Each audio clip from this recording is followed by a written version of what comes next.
Is a retired medical surgeon. Over the last 40 years or so, Paul has performed thousands of surgeries, bringing health and healing to thousands of wounded, obviously struggling, and sick individuals. But most wounds are inner wounds, and they are not visible to the naked eye. We see the aftermath of a wound in the rape of a young girl, but we don't see her inner wounding. We see the aftermath and the effect. We observe how constant, abusive, berating, and criticism has scarred a man's ability to develop a healthy relationship of trust, especially later with his wife.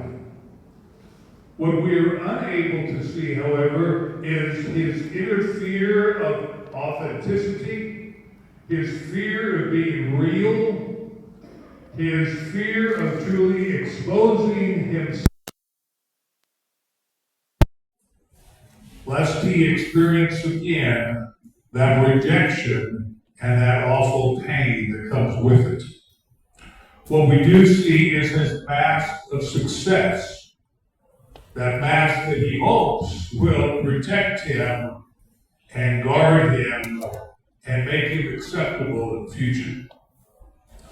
I'm not a medical doctor, but for over 50 years, I have been a doctor of the spirit and of the soul.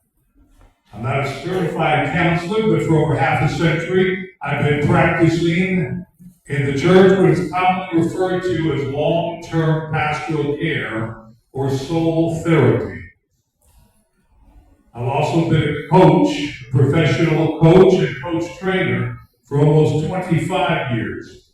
Now, while you as a counselor will help bring a relatively dysfunctional person to a position of functionality, a professional coach will help take a relatively functional person and help them achieve a dream, a vision, a goal, and help them to achieve their life purpose and the destiny that God has for them.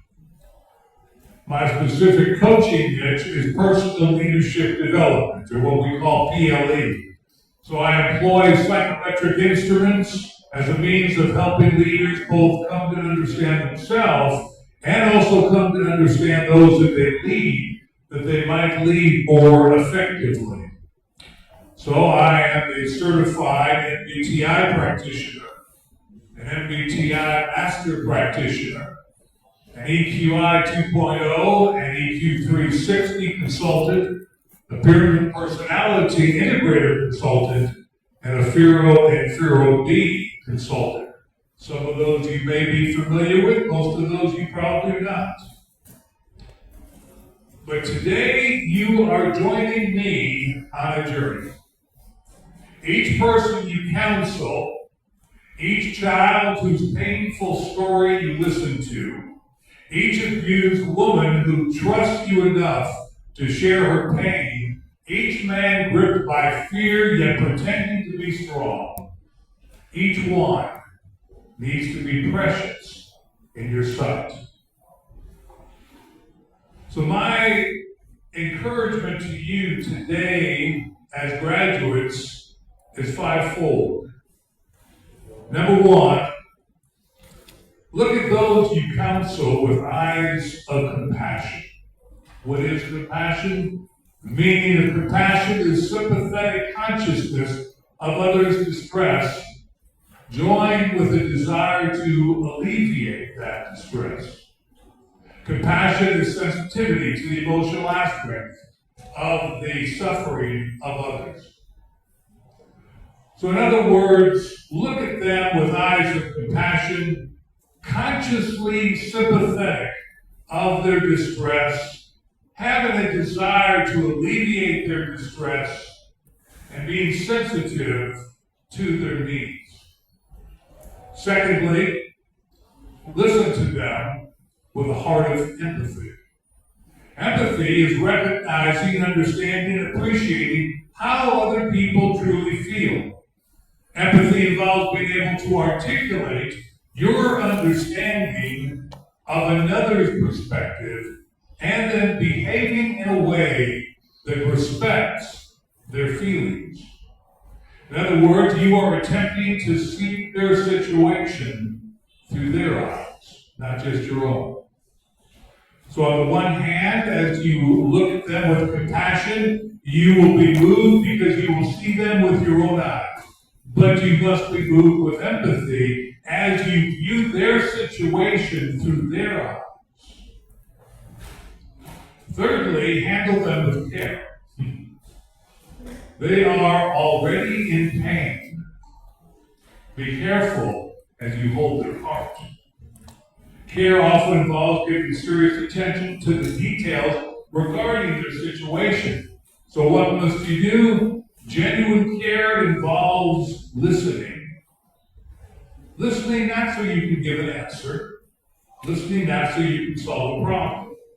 But listening to hear what they are really saying, what they are really needing. Learn how to really listen. And fourthly, counsel them with integrity and honesty. You know, their pathway to wholeness and health may yet lead them through additional pain. And you need to be honest with the course that they may have to take. Be honest, be genuine, have integrity. Remember, the darkest part of the night is the part right before the dawn. You will be walking as a counselor tightrope. You will have to discover your own balance and learn how to balance between, on the one hand, cool objectivity, and on the other hand, taking upon yourself your client's burden and responsibility. You must not remove from them the right to choose and bear responsibility for their actions. You know, it, after all, is not your life. It is their life.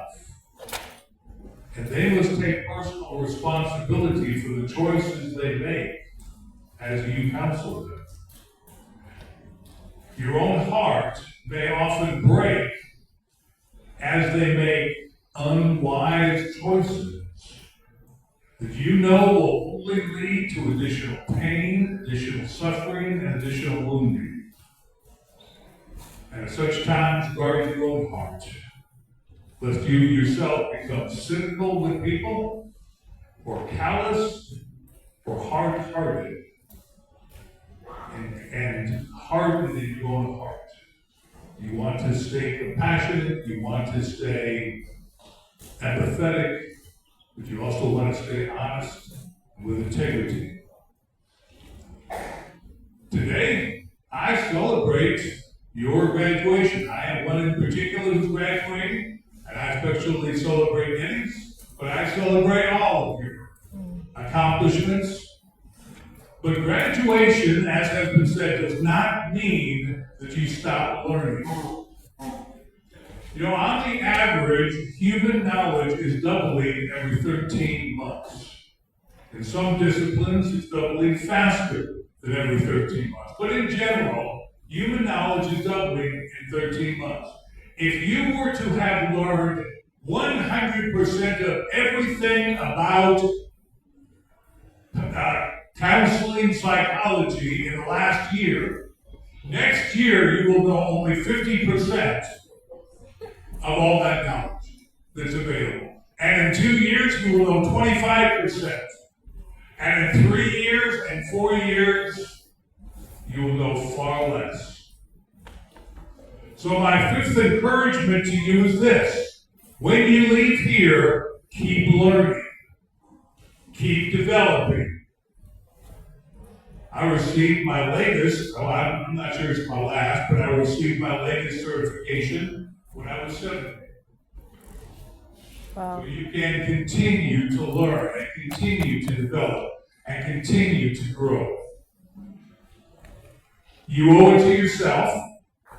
You owe it to those that are going to come to you seeking help. And if you do not stay relevant, in a year or 2 or 3, you will have become irrelevant.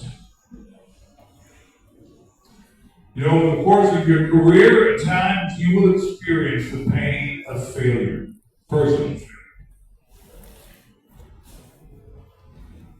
But there is a joy. I will say this after all my years. There is a joy in seeing others restored and brought to health that few other professions actually get to experience. Compassion, empathy, care, integrity and honesty, continual personal development. These are 5 areas I encourage you to continue to focus on as you leave this place. So I will close with this. Congratulations on your accomplishments, and welcome to the next stage of your life.